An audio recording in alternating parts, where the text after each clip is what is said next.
Hi guys, we are today going to be discussing a topic. If you look at the heading here on the video, you see it says parents, we have problems.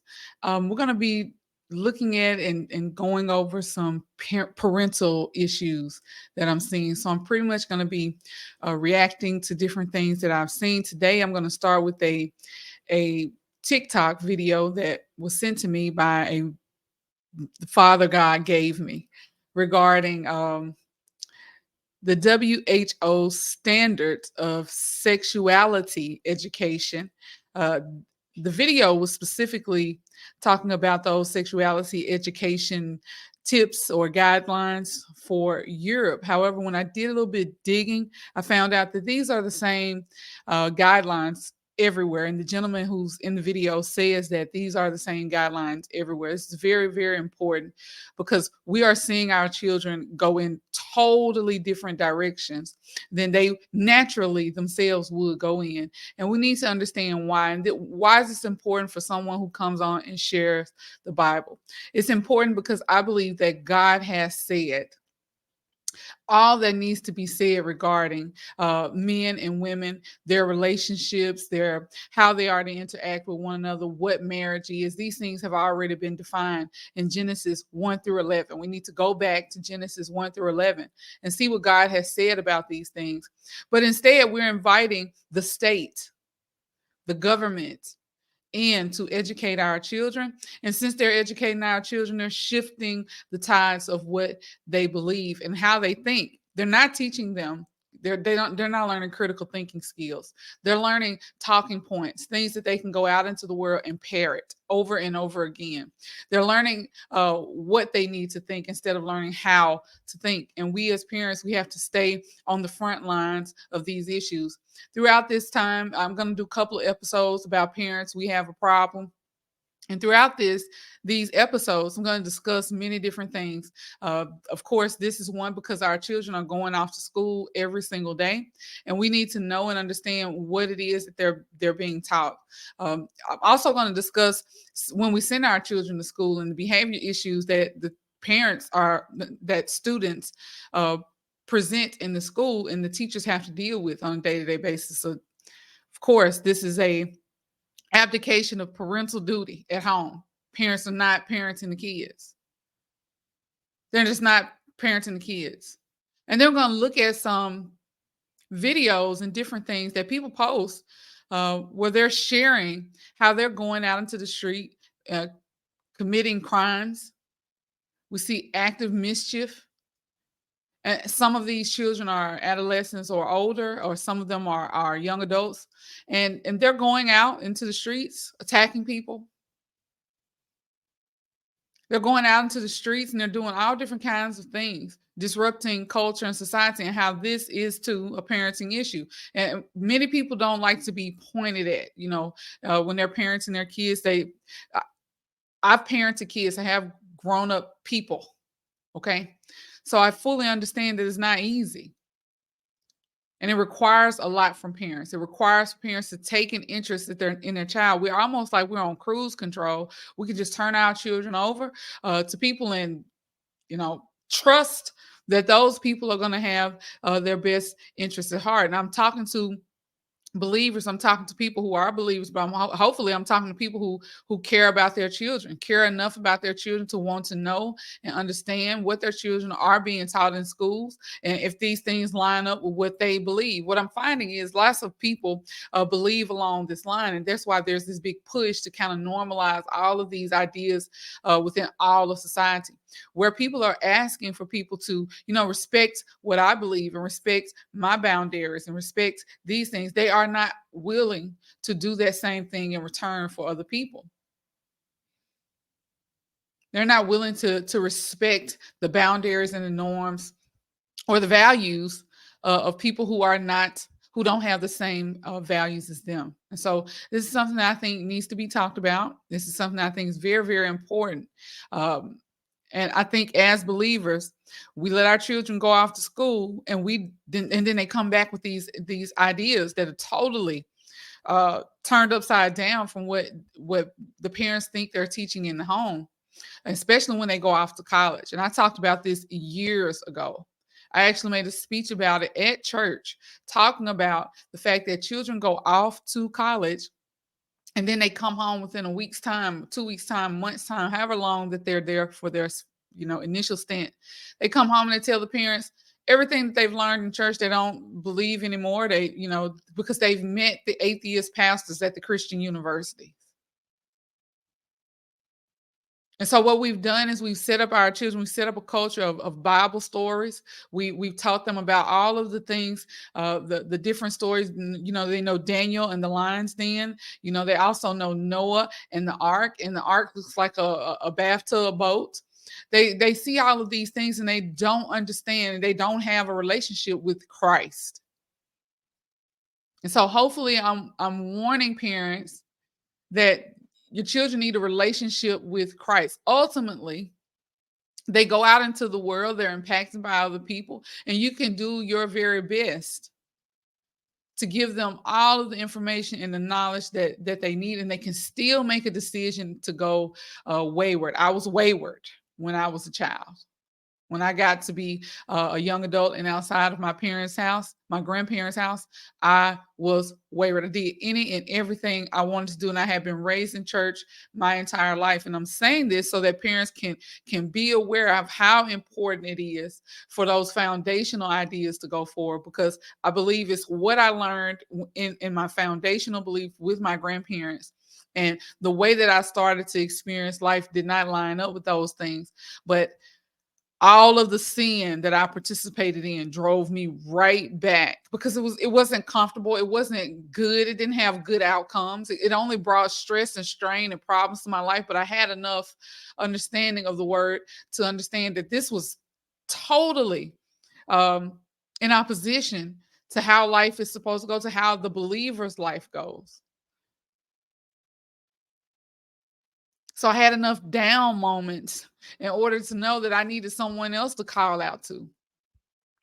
And I was allowed to suffer. Nobody was coming in and snatching me up and saying to me, "Oh no, get over here." It wasn't a savior. I had to turn to the savior. I had to turn to Christ. I had to turn to Christ. So parents, we have to come together. We have to kind of get into a habit of sharing information, sharing what we're seeing, talking, having conversations about what our children are learning in school, and going to the school board meetings, going and talking and standing up for our children and what we want them to learn and what we want them to know. Public school system is a horrible system. It is a horrible system. And now it's been co-opted by every ideology in order to teach everything but what children are supposed to be learning.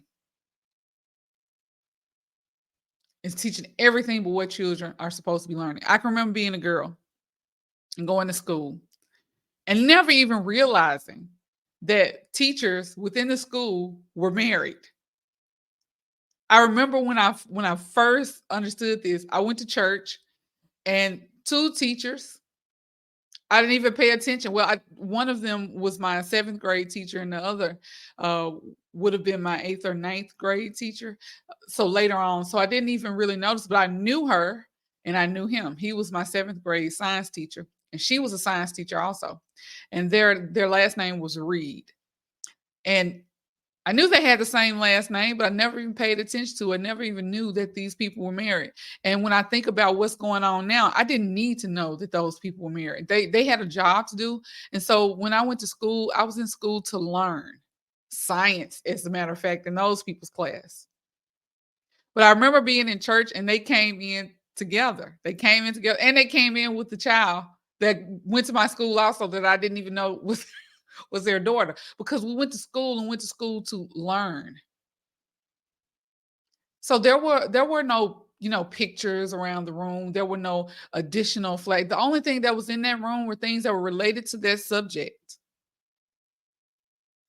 I didn't have a need to know who my teacher was married to or anything like that. They had a job to do, and it was to teach me science.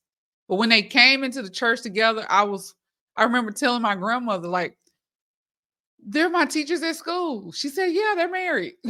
And like, yeah, they're married. But I had no need to know. That wasn't information that I needed to know.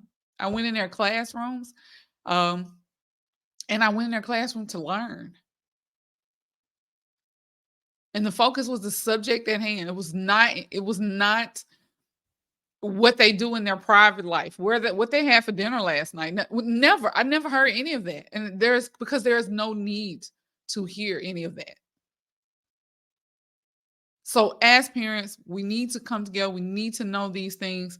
We need to understand these things. We need to be paying attention to what our children are hearing, what they are learning.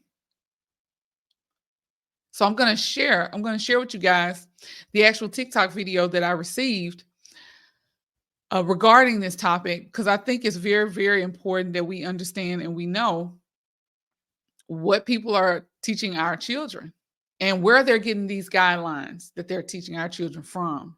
And this is the World Health Organization. Um, Also behind this, we're going to go through a short, just it's 89 pages, but we're going to look at some things I've taken and read from the document to highlight so that parents can understand if you're getting questions or if you're not getting questions, because children are not encouraged to come home and tell the parents. They're not encouraged to do that. So I want you to understand why these things are taking place and why your children are coming out with these different ideas. So the World Health Organization, this is from their document, Standards for Sexuality Education in Europe, but it's the same program everywhere. Now, these quotes are taken out from within the document. So according to them, children between 0 and 4 years must learn about masturbation and develop an interest in their own and others' bodies. It gets worse. Children between 4 and 6 years must learn about masturbation and be encouraged to express their sexual needs and wishes. Sexual needs and wishes? When I was 6 years old, I wanted a pony and an ice cream.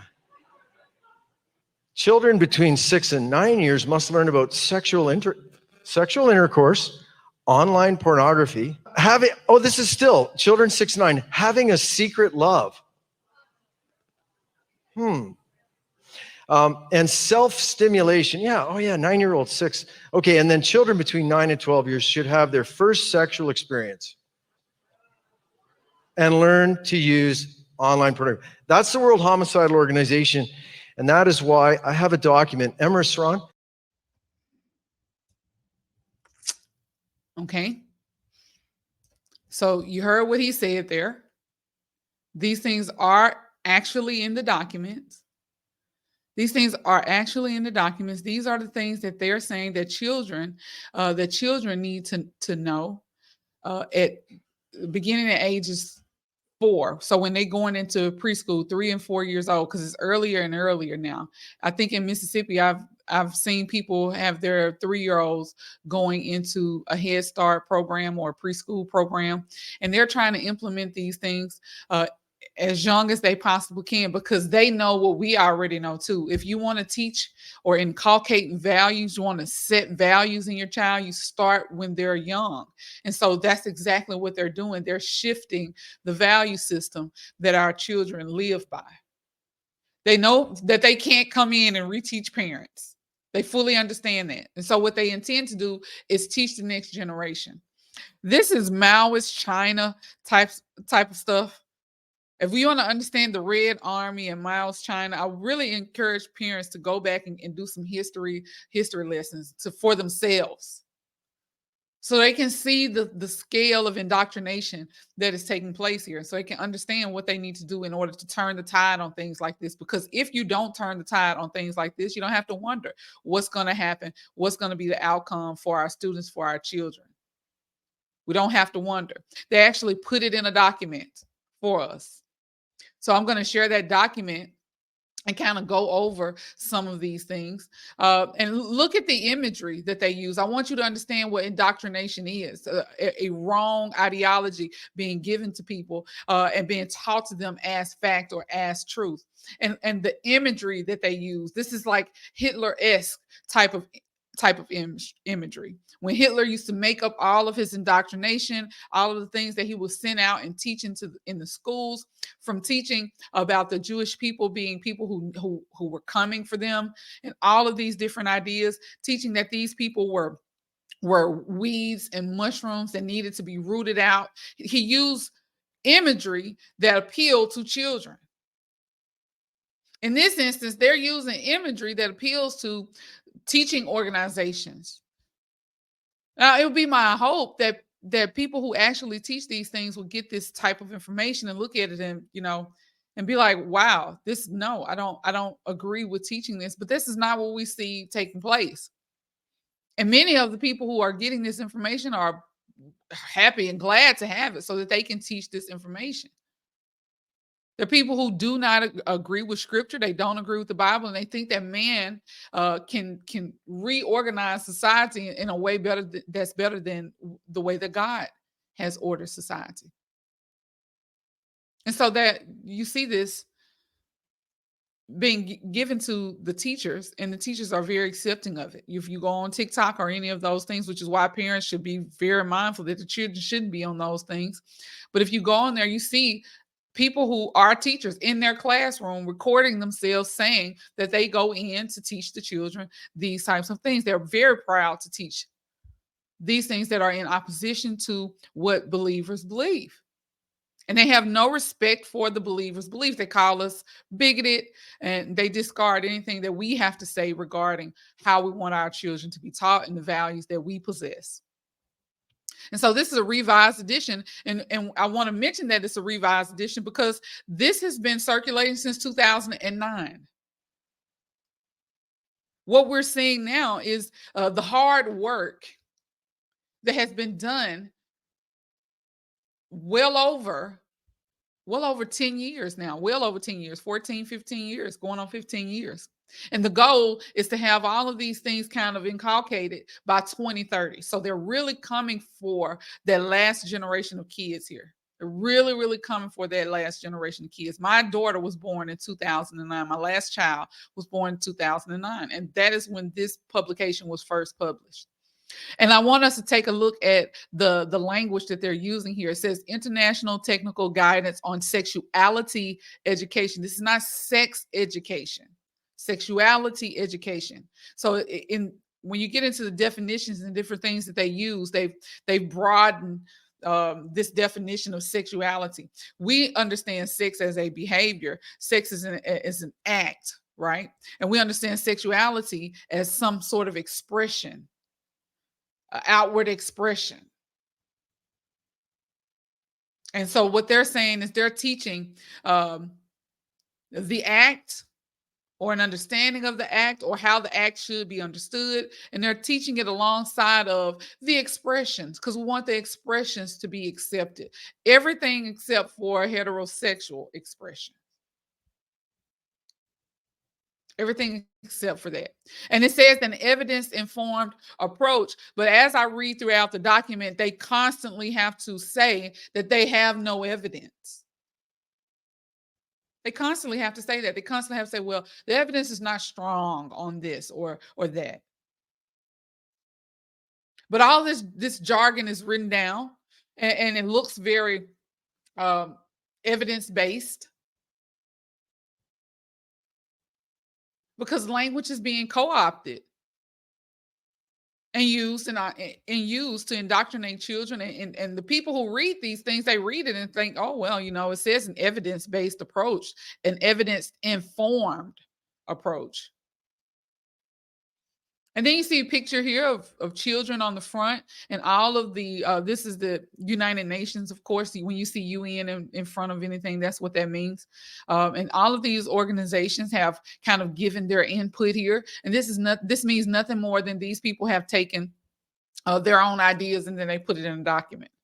And Education 2030, this is when they want this to be done, being implemented, and they want to move on to their next phase, which is called jamming. They're just basically pushing information down on the youth in order to change or reorganize and restructure the minds of the next generation.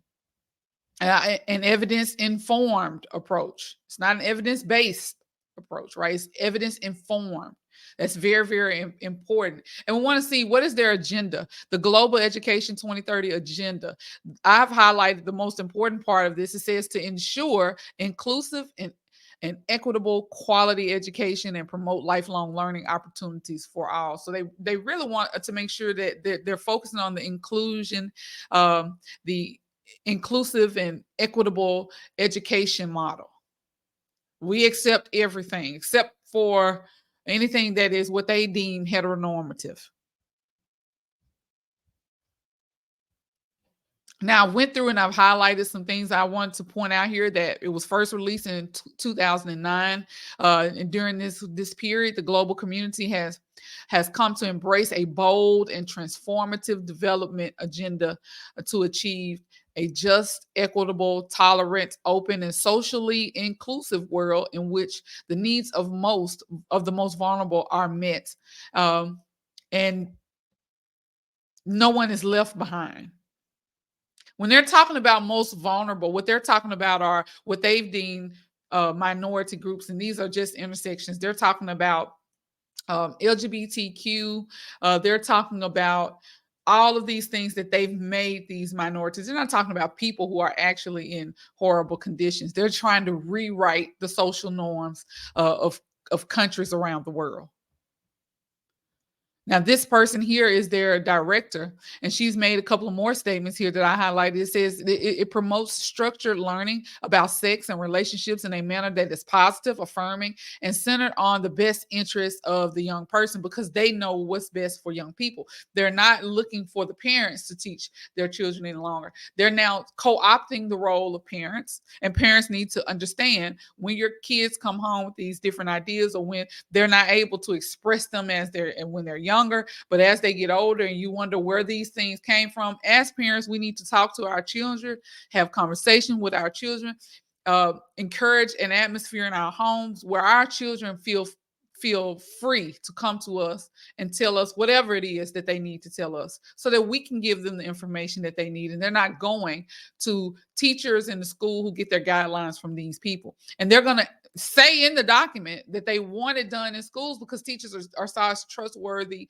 individuals. They should be saw as trustworthy individuals, but they have a job to do, and it is to teach whatever subject that they're hired to teach. It's not to teach values and social norms. But we see that this is their guidance. They want us to they want the teachers to use this positive affirming and this positive and affirmation model for the best interest of the young people because that's what they have in mind. Also, with this in mind, we are committed to supporting countries to apply the guidance. So this is not just in Europe, as this gentleman said. They do more specific, detailed guidance from country to country, depending on what they can get put into the countries. But it's not just for Europe; it's the World Health Organization, and they apply this across the board. And their hope and hope that teachers, health educators, youth development professionals, sexual and reproductive health advocates, and youth leaders, among others, will use this resource to help countries to realize young people's rights for education. And this is not education. They're not saying that we have a right to teach them. They have a right to learn math, science. They're not, no, they're not. As a matter of fact, they want to discard science fully. They want to rewrite science. So they're not talking about that. They're talking about right to learn about all of these things that have nothing to do with going to school. So realize the young person's right to education, health, and well-being, and to achieve an inclusive and gender equal society. So we're going to lay the agenda right out here before you, so you can see what we're doing. We don't want to hide the ball anymore. We're not hiding the ball anymore. And then you see more photographs of young people. And then it goes into the introduction, the purpose of this technical guidance on sexuality education. It says that it was developed to assist education, health, and other relevant authorities in the development and implementation of school-based and out-of-school comprehensive sexuality education programs and material. So they want these guidelines to be used in the school and in the other community organizations where children go to obtain information. They're not trying to allow children to develop innocently. No, they're trying to put their ideas and their values because they know if left to their own self, they will come to different conclusions. Now, some people will still, because, and I believe that lots of those things are based on experiences that children have, but left to themselves in a house, in a family with mother and father, children come to and draw different conclusions. And they don't want those conclusions to be drawn. So now we have to impact them in school and out of school in different ways with different tools and guidance. This is what this is about. It says youth workers and young people can also use the documents as an advocacy or accountability tool.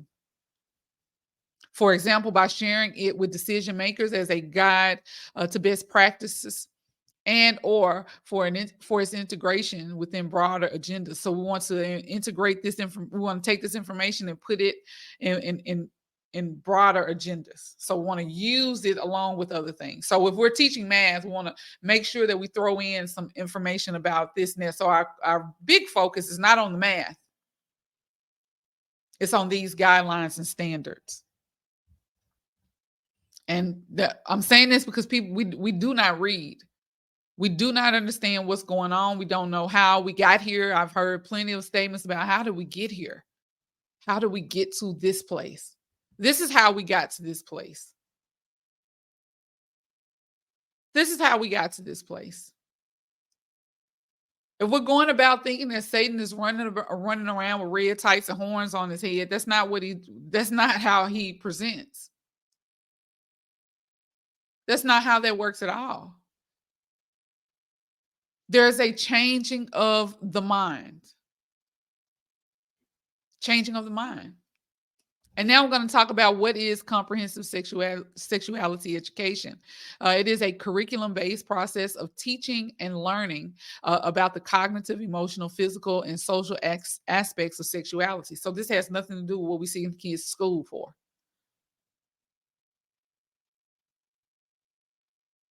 But these have been the guidelines since 2009. This is a revised version of it.